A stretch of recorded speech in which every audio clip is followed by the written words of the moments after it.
Bonjour à tous et bienvenue sur le podcast La Voix du cœur. Donc aujourd'hui, j'avais envie de partager sur le donner et le recevoir. C'est un sujet que je voulais aborder il y a quelques temps parce que j'ai une amie qui m'a parlé d'une situation qu'elle a vécue, puis ça a été clair pour moi quand elle m'en a parlé qu'elle avait de la difficulté en fait à recevoir, mais c'était quelqu'un qui donnait beaucoup.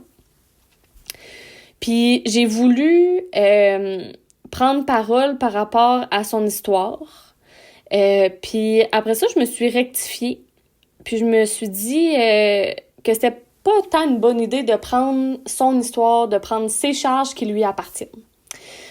Donc j'ai tout simplement attendu et laissé ce sujet venir à moi tout simplement. Puis ben à peu près 2 semaines après, c'est moi qui ai vécu plusieurs situations par rapport aux donner et recevoir. Donc, c'est ce qui m'amène finalement aujourd'hui à vous le partager, mais via mon expérience et non l'expérience de quelqu'un d'autre.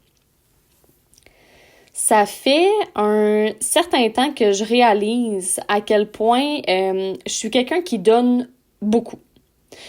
Je donne de l'écoute, je donne de la présence, je donne du soutien, je donne de l'accompagnement, je donne de l'espace aux autres.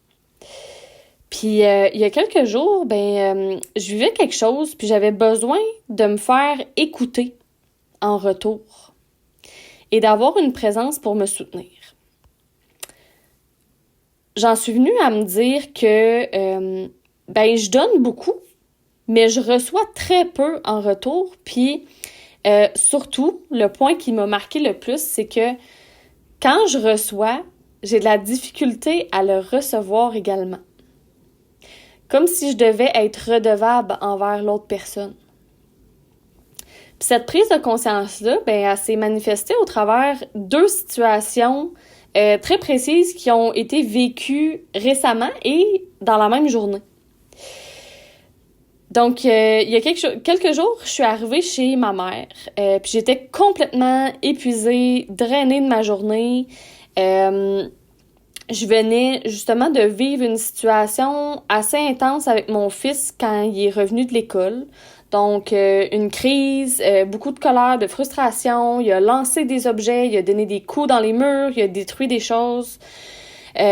Puis moi, de mon côté, mon système nerveux est surchargé, je suis en mode survie, je suis fatiguée, je suis drainée, je suis dépassée, je suis vidée. Donc, je lui raconte ce qui s'est passé quand Jake est revenu de l'école. Puis, je parle aussi du fait que, la veille, il s'était passé une autre crise, en fait, puis que j'avais décidé de déconnecter sa Xbox. Puis que je l'avais complètement sorti de la maison parce que c'est toujours l'élément déclencheur de ces crises. Puis en plein milieu de mon histoire, elle m'a juste interrompue pour me dire « Ben là, j'espère que tu vas l'enlever plus longtemps que la dernière fois. » Puis là, sur le coup, je me suis sentie attaquée. Et j'ai réagi avec mon système nerveux surchargé en mode survie. Fait que j'ai réagi en disant que j'avais pas besoin de conseils, j'avais pas besoin de me faire dire quoi faire, je le sais ce qu'il faut que je fasse avec mon garçon. Que tout ce que j'avais besoin, c'était de l'écoute, tout simplement. Puis dans ce mode survie-là et dans ce mode attaque, je lui ai également dit que de l'écoute, elle m'en donnait pas. C'est très rare que j'en reçois de sa part parce qu'elle m'interrompt tout le temps quand je lui parle de quelque chose. Donc, sur chaque discussion, il y a toujours un moment où elle finit par m'interrompre pour me donner son avis ou des conseils que, dans le fond, j'ai pas demandé et ça n'a pas été sollicité, tu sais. Puis, dans le fond, c'est pas vraiment le conseil ou l'avis de l'autre personne qui me fait réagir, c'est le fait que c'est pas ça que j'ai demandé. J'en ai pas demandé des conseils, j'ai juste demandé de l'écoute. Puis comme souvent, la dynamique entre ma mère et moi, ça l'a basculé. Parce que là, moi, j'étais en réaction, puis là, elle était en réaction face à ma réaction aussi. Fait qu'elle est passée du rôle de sauveuse à vouloir me donner des conseils, à vouloir m'aider, à celui de victime, parce que je venais de lui dire que elle m'écoutait pas, tu sais, puis qu'elle m'interrompait tout le temps. Fait que c'est comme si, quand on pose une limite, puis qu'on demande de l'écoute, c'était trop. Puis ça, ben, c'est quelque chose auquel je donne de plus en plus d'importance dans mettons, la dernière année, c'est d'apprendre à mettre mes limites de façon saine, sans attaquer les autres. Puis c'est un gros travail parce que dans le fond, on n'a jamais vraiment appris à mettre des limites. On a souvent laissé passer les choses, puis on se fait... on dépasse nos limites. Les gens dépassent complètement nos limites, puis très souvent, tu sais. Puis l'aspect de l'écoute, ben ça aussi, tu sais, c'est pas quelque chose qui a été vraiment appris. Les gens ont tendance à donner leur avis, donner leurs conseils immédiatement quand quelqu'un est en détresse, tu sais, puis leur parle d'une situation quelconque, il faudrait donc sauver la personne, mais dans le fond, peut-être que cette personne-là veut juste de l'écoute. Donc, voilà. C'est après du recul que j'ai réalisé que si je me braque autant quand on me donne des conseils non sollicités, c'est pas parce que je veux faire à ma tête, c'est pas parce que je suis fermée aux idées des autres, c'est juste parce que profondément, je me suis jamais vraiment sentie écoutée de ma vie. Puis, il y a quelque chose qui est venu vibrer aussi au travers de ça, c'est que je me suis rendu compte, puis ma mère, elle me l'a dit sur le coup aussi, durant cette discussion-là. Aussitôt que j'ai répondu puis que j'ai mis une limite, elle m'a dit « Bon, c'est ça, t'es comme ton père.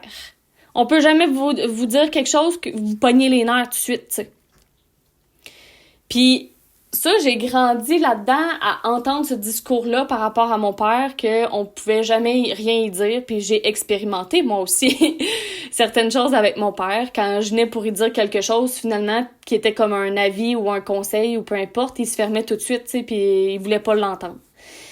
Fait que ça a toujours été présent, mais là, c'est reviré que, bon, ben, je suis rendue comme mon père, puis moi non plus, je veux plus entendre les conseils des gens, tu sais.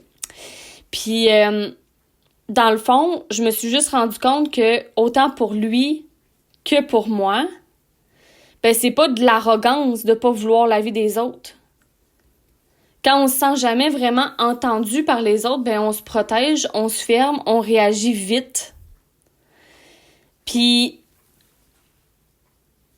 je pense que c'est là, tu sais, moi, je me suis jamais vraiment sentie écoutée dans ma vie, même quand j'étais petite. Puis, mon père, probablement que c'est la même chose aussi de son côté. Il s'est jamais vraiment senti écouté, entendu par quelqu'un parce qu'il y avait toujours des avis puis des conseils en arrière, tu sais. Fait que je porte un peu la même blessure que lui. Donc, c'est ça, je navigue au travers l'apprentissage de mettre des limites et de demander aux autres de m'écouter, en fait. Je pense que c'est peut-être ça le secret en arrière, c'est de le dire d'emblée quand on commence une conversation. « Ah, excuse-moi, tu sais, je veux vraiment pas de conseils ou je veux pas d'avis, je veux juste me faire écouter. Est-ce que tu peux m'écouter tout simplement? Une écoute réelle, une écoute authentique, tout simplement, tu sais. » Mais encore là, ça, c'est quelque chose à travailler parce qu'on n'a jamais appris à faire ça. Comme si on est receveur aussi, que l'autre personne nous parle de quelque chose, ben on devrait peut-être le demander aussi avant. Est-ce que tu veux un conseil? Est-ce que tu veux mon avis ou tu veux juste que je t'écoute? Je pense que ça changerait tout dans les communications. Donc, le soir même de cette discussion-là avec ma mère, je suis revenue chez moi puis j'ai parlé avec quelqu'un d'autre. Puis l'expérience a été complètement différente parce que il m'a posé des questions. Il m'a écouté sans me corriger, sans me donner de conseils, sans vouloir me sauver. Il m'a juste entendu, puis il m'a validé dans ce que je ressentais. Puis c'est là, à la fin de la conversation, que je me suis excusée. Je me suis excusée d'avoir envoyé autant de messages audio. Comme si c'était pas légitime, comme si je prenais trop ma place, comme si j'y prenais trop de son temps, tu sais. Puis il m'a répondu tout simplement en me disant « Excuse-toi jamais avec moi, sois toi. » C'est tout. C'est probablement la meilleure réponse que j'ai entendue, tu sais. Fait que le lendemain matin, j'ai réalisé que, justement, ce que je disais au début, je suis capable de donner. C'est facile pour moi de donner, mais j'ai de la difficulté à recevoir. Comme si à chaque fois que je recevais quelque chose, je devais me justifier pour recevoir quelque chose ou je devais être redevable envers cette personne-là, tu sais. Puis, dans ma vie, quand quelqu'un me demande comment je vais, c'est ce que j'ai expérimenté aussi dans les derniers mois, souvent, on veut avoir la réponse courte, tu sais, pas la réponse qui va prendre 20 minutes. Une réponse qui est facile à écouter, qui est pas trop lourde et chargée d'émotions, tu sais. Fait que quand quelqu'un m'écoute vraiment, mon réflexe, c'est de m'excuser. M'excuser d'exister.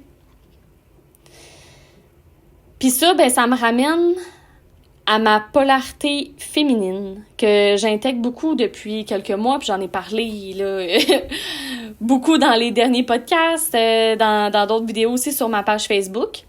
Fait que le masculin, dans le fond, la polarité masculine qui est dans le faire, dans l'action, c'est cette polarité-là qui donne. Puis le féminin, lui, il reçoit. Recevoir, c'est pas une action, c'est une permission, tout simplement. C'est être dans l'accueil. Fait que recevoir, c'est se donner l'autorisation, en fait, de recevoir. Fait que là, je suis en train de travailler sur cet aspect-là de me dire, tu sais, j'ai le droit de recevoir aussi. Je me donne la permission de recevoir sans être redevable et redonner toujours en retour, tu sais. Il y a toujours un flow qui va se faire. De toute façon, je vais finir par redonner. Mais ça veut pas dire que je vais redonner à la même personne dans l'instant présent non plus. Le redonner après, le donner à quelqu'un d'autre va peut-être se faire plus tard, tu sais. Mais le mouvement entre le donner et le recevoir va se faire fluidement. Donc, intégrer mon féminin en ce moment, c'est me donner la permission de recevoir tout simplement sans redonner. Sans me sentir redevable, mais accueillir l'aide qui m'est proposée, la présence qui arrive à moi. Donc peut-être que, justement, comme je disais tantôt, c'est pas qu'on est trop, qu'on parle trop, qu'on est trop sensible, qu'on est trop émotionnel. Peut-être que c'est juste parce qu'on n'a jamais vraiment été reçu, entendu et écouté réellement. Alors, si ce que je partage au travers de ce podcast-là, ça résonne avec toi, sache que t'es pas seul. Puis, il y a des espaces qui existent où ta parole a le droit d'exister, sans être corrigée, sans être interrompue, sans être minimisée. Puis c'est ce que j'ai créé, en fait, au travers les cercles de femmes. J'ai changé le nom pour Espace d'écoute et de connexion entre femmes. Justement pour mettre l'emphase sur cette écoute-là. Donc, une fois par mois, on se réunit chez moi, puis on discute. Je guide au travers certaines questions pour que tu puisses entrer en toi, reprendre ton pouvoir, trouver tes propres réponses. Mais c'est un endroit où tu peux être libre de parler. Si tu veux parler, tu parles. Si tu veux pas parler, tu parles pas. Tu peux pratiquer ton écoute au travers de ça aussi, parce qu'on n'est pas là pour donner des suggestions, donner notre avis, corriger l'autre personne. On est là pour l'écouter et se sentir entendu et soutenu par les autres. Donc, le prochain espace d'écoute, il va se tenir le 22 février prochain à 10h. Donc, je vais mettre le lien en description du podcast. Si ça t'intéresse, tu peux t'inscrire tout de suite. Les places sont limitées. Je veux faire des petits groupes pour que ça soit intime, pas des trop gros groupes. Donc, voilà. Si jamais ça résonne avec toi, tu peux aimer, commenter le podcast. Puis si jamais tu penses que ça peut résonner avec quelqu'un dans ton entourage, je t'invite à partager le podcast également. Et on se voit sur un prochain épisode.